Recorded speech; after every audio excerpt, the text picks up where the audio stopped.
16 de septiembre del 2009, como parte de la serie de oradores del Movimiento Chicano en San José, se celebró el 40 aniversario del movimiento en el Centro Comunitario Roosevelt, en San José, California, para honrar y celebrar las contribuciones de aquellos que durante 4 décadas han luchado para lograr importantes cambios sociales en la ciudad más grande del área de la Bahía. Welcome to the speaker series, 40 years of the Chicano movement. The first of four discussions, organizing en el movimiento. Los 4 oradores de la noche fueron Sofi Mendoza, la doctora Consuelo Rodríguez, David Madrid, Adriana García, Maribel Martínez y Jorge González, quienes ofrecieron emotivos discursos e historias inspiradoras sobre cómo se unieron al movimiento y las razones que los iniciaron a ejercer activismo y cómo las intimidaciones e injusticias los motivaron a organizarse para decir hasta aquí y cambiar la situación social. After meeting, we really have several goals for this series of discussions. One is to honor and celebrate the contributions of the elders in the Chicano movement in San Jose, to create historical context for the current struggles and achievements of Raza advocating for social change here in San Jose, and really foremost to strengthen the intergenerational engagement and solidarity among those involved in the movimiento here in San Jose. El evento fue organizado por Maíz, con apoyo de la Asociación de Estudiantes de la Universidad Estatal de San José, Mecha, Teatro Visión, el Centro de Acción Comunitaria César Chávez y otras organizaciones y personas de la ciudad. We remember them, but we don't know their names. The thousands of men and women of Corn who fought the grip that choked the life, who were part of that streak that cracked on the rock of civilizations, who like morning birds cry for freedom at midnight. But wait, perhaps we do know their names. It was Adriana, and it was Maribel, and it was Carlos, and Sofía, and Salvador, and Consuelo, and Gilberto, and some that had nicknames like Zancudo. The insurgentes, who would never bend their knees, and they would say, if I must die, let it be standing for Zapatista principle. I do want to remind us that this panel does not represent the movement in its totality. There's no way that we can encapsulate the 40 years of action, 40 years of struggle, 40 years of organizing into one movement. I really want to give the credit to all the people that we organized, because they were the ones that really made the changes. And as we look back, we turned this town on its head many, many, many times. We did some incredible things in this community. I, at the time, was not working. I was married. I have 4 children that I was raising. And it was difficult for me, to leave my family to do this organizing. But I really believed in the work that I was doing. And it's ironic that I'm sitting here because the first thing that I worked to organize was here at Roosevelt Junior High School. I cannot believe the racism, the discrimination that was happening here in the school. And I cannot continue to just sit back and allow it to happen.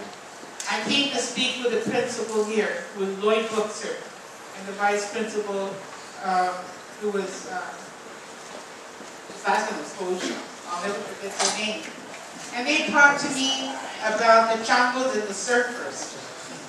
I said, who are the changos and the surfers? And he says, well, the changos are the Mexicans. And the surfers were the rest of the children.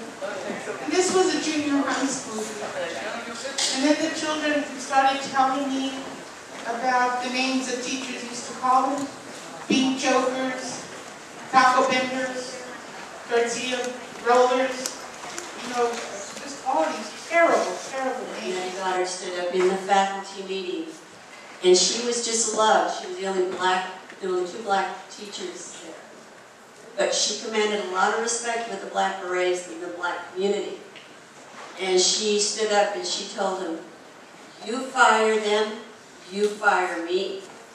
And we'll have both the Chicanos and the blacks on you.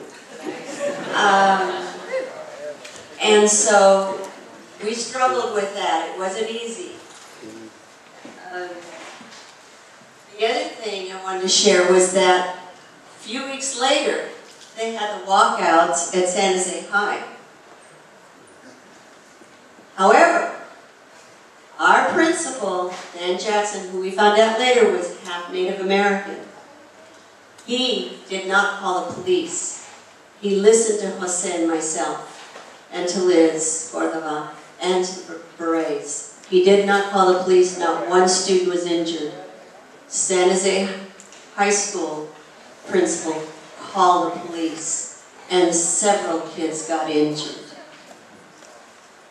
Norteña, who did a class presentation about, we need to go march and commemorate Cesar Chavez because it's a 1-year anniversary of his death. And so, pues, she organized the Norteños and I organized the Sureños. And then eventually, it was the time of 187 y todo eso, no? 229, all that yucky stuff. And we organized the Sureños and Norteños around that too. And eventually organized beyond Cholo Hood. We organized everybody on campus. And during that time, I ended up meeting también Señor Jorge González. He was running for board at the Unified School District Board, that is. And eventually started learning more about them. Not too much, hasta eso, but enough to know that, like, okay, these are cool leaders in la comunidad, and they're still down, and they speak like me, and they look like me. And eventually, of course, went to San Jose, got a little more politicized through Mecha, yay. And once I graduated, though, was like, so now what? You know, I did the student activism part. Where are we going to do now, ¿verdad? Entonces, I ended up creating MAIS, seeing that, you know, there's people doing workers' rights, there's the union, you know, and then there's other organizations supporting labor rights.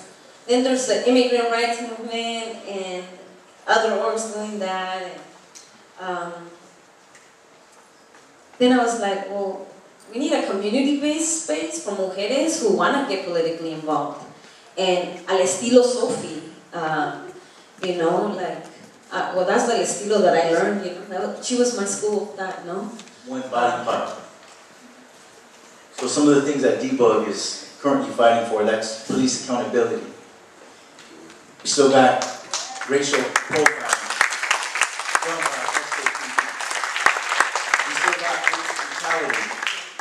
Here in San Jose, we're still fighting that fight. We're also working with families that are dealing with the loss of loved ones due from the hands of SJP. The struggle continues. Not to mention, you know, the lighter side, the art and the culture that Debug has to offer. But speaking for myself, it's a trip. I never considered myself to be an activist. I mean, I never wear a chick without a shirt. You know, I've never thought of myself as an activist. It's just not part of my identity. I guess it's just something that I am, something that I do.